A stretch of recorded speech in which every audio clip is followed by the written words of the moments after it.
Looking to retouch your fancy new headshots? Let me show you how using Adobe Firefly's Generative Fill.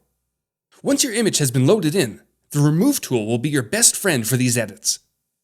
While you can tackle one spot at a time, it's sometimes best to paint over multiple before generating. And as you're zipping around your face, the brush size and hardness can be adjusted from the bottom.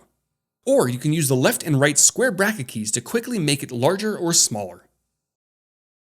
Alright, now that a few areas have been selected, hit Remove to start the process. And after a few moments, you'll be left with 3 variations to choose from. Of course, this isn't limited to just facial features. Say you want to clean up your messy hair.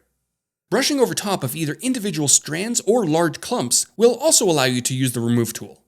And for the more complex areas, this is where variations can help a lot. Finally, the Insert tool can help add items to your images. Maybe you want to throw on a tie. Brush over the area, type something like a blue necktie, and generate away.